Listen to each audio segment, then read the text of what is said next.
Halo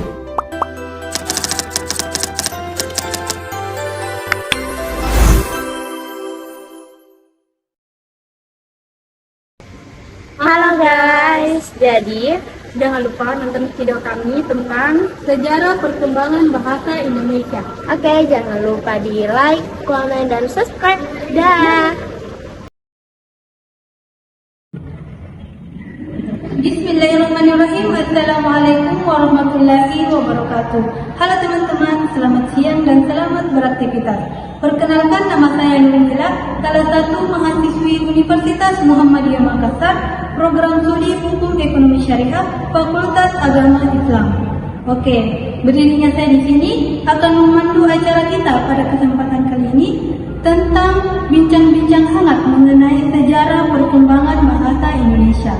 Oke, sebelum kita memasuki acara pada kesempatan kali ini, saya akan memperkenalkan narasumber hebat yang membersamai saya, yang juga adalah salah satu mahasiswi Universitas Muhammadiyah Makassar. Yuk, ikuti saya. Halo teman-teman, ini nih narasumber kita yang akan membersamai saya selama bincang-bincang hangat mengenai sejarah perkembangan bahasa Indonesia. Oke, langsung saja saya persilahkan kepada narasumber kita untuk memperkenalkan diri masing-masing. Dimulai dari narasumber pertama kita, silahkan memperkenalkan diri dan apa kesibukannya sekarang. Baik, perkenalkan, nama saya Wahyuni dari Prodi Hukum Ekonomi Syariah kelas 1A. Kesibukan saya adalah sebagai seorang mahasiswa.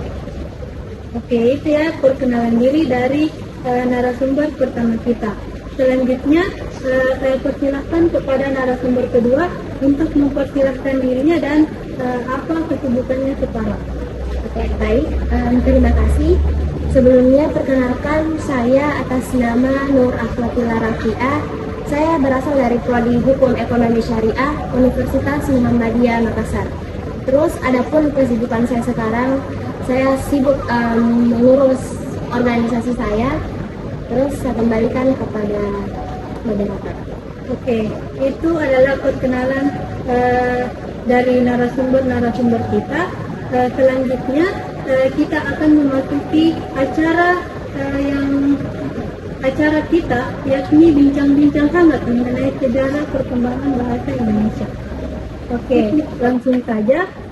Saya akan mengajukan beberapa pertanyaan kepada narasumber kita mengenai sejarah perkembangan bahasa Indonesia. Langsung saja, pertanyaan pertama, bagaimana sih menurut Anda mengenai perkembangan bahasa Indonesia dari zaman dahulu sampai zaman sekarang? Apakah ada perubahan atau bagaimana? Kepada narasumber pertama, saya persilahkan. Baik, menurut saya perkembangan bahasa Indonesia dari zaman dulu sampai zaman sekarang itu mengalami perubahan, di mana di zaman sekarang atau di era digital dan di era globalisasi seperti ini, kita tidak luput dari proses perkembangan komunikasi baik secara lisan maupun tulisan, baik menggunakan bahasa asing seperti bahasa Inggris maupun bahasa Indonesia. Semua memiliki sejarah masing-masing dalam perkembangannya yang menarik untuk ditelusuri. Akan tetapi, kita juga harus memperhatikan struktur dan kaidah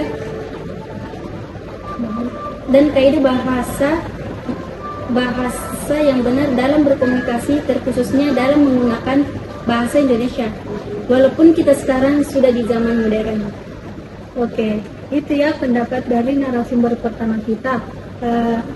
Maksudnya itu, meskipun kita sudah di era modern atau era digital, kita juga harus tetap belajar dengan mengenai sejarah. Apakah itu sudah sesuai atau tidak? Oke, selanjutnya, pertanyaan kedua, bagaimana menurut Anda tentang apakah bahasa Indonesia memiliki fungsi sebagai bahasa nasional? Kepada narasumber kedua, saya persilahkan untuk menjawab. Oke, baik. Jadi perlu kita ketahui ada 4 poin, ada 4 fungsi bahasa Indonesia sebagai bahasa nasional. Nah, yakni yang pertama sebagai lambang kebangsaan kebanggaan kebangsaan. Nah, di mana bahasa Indonesia dianggap mampu mencerminkan nilai-nilai sosial budaya yang mendasari rasa kebanggaan terhadap bangsa Indonesia. Nah, bahasa Indonesia harus terus dipelihara, dijaga, dan dikembangkan karena kebanggaan masyarakat dalam penggunaan bahasa Indonesia pun juga harus ditingkatkan. Nah, terus poin kedua, yakni sebagai alat penghubung antar warga, antar daerah, dan antar budaya. Nah, sebagaimana yang kita ketahui, bahasa Indonesia kaya akan budaya, suku, bangsa, dan bahasa daerah. Nah, jadi supaya semua unsur itu bisa terhubung satu sama lain, masyarakat Indonesia harus menggunakan bahasa Indonesia saat berkomunikasi. Nah, hal inilah yang menjadi alasan mengapa bahasa Indonesia dianggap sebagai bahasa persatuan serta kedudukan harus berada di atas bahasa daerah. Terus adapun pada poin ketiga, yakni sebagai lambang identitas nasional. Nah, seperti yang kita ketahui, bendera merah putih dan simbol Garuda, bahasa Indonesia adalah identitas nasional lainnya yang kita miliki. Nah, jadi agar identitas ini senantiasa hadir, masyarakat harus tetap menggunakan bahasa Indonesia dalam kehidupan sehari-hari, baik di pergaulan maupun di lingkungan kerja. Terus adapun pada poin keempat, yakni sebagai alat pemersatu suku budaya di Indonesia. Nah, dengan adanya poin ini, bahasa Indonesia setiap suku budaya di Indonesia bisa berkomunikasi dengan lebih lancar dan terhindar dari kesalahpahaman. Nah, juga hal inilah yang bisa memicu persatuan dan keharmonisan antar suku maupun budaya yang ada di Indonesia. Jadi, walau menggunakan bahasa Indonesia, setiap suku budaya masih tetap bisa menggunakan bahasa daerah masing-masing, serta tetap menjaga nilai-nilai sosial budaya serta merasa yakin. Sekian, itu pendapat saya. Oke, itu ya pendapat dari narasumber kedua kita. Kita sebagai bangsa Indonesia, khususnya pelajar atau mahasiswa, tentunya harus menjunjung tinggi bahasa Indonesia. Apalagi kita sudah tahu bahwa keempat fungsi tersebut sangat berdampak positif bagi kita. Oke, selanjutnya saya akan mengajukan pertanyaan ketiga tentang bagaimana menurut Anda peran bahasa Indonesia dalam dunia pendidikan. Kepada narasumber pertama, saya persilakan. Baik, menurut saya bahasa Indonesia memiliki peranan penting dalam bahasa negara, salah satunya pada bidang pendidikan. Berdasarkan hal ini, bahasa Indonesia dijadikan sebagai bahasa pengantar dalam lembaga-lembaga pendidikan. Lembaga pendidikan mulai dari pendidikan anak usia dini atau PAUD, sekolah dasar, sekolah menengah pertama, sekolah menengah atas, hingga lembaga perguruan tinggi di Indonesia. Oleh sebab itu, perlu dan pentingnya pembelajaran bahasa Indonesia dalam lembaga pendidikan. Bahasa Indonesia juga sangat mempengaruhi intelektual, emosional, dan sosial pada peserta didik.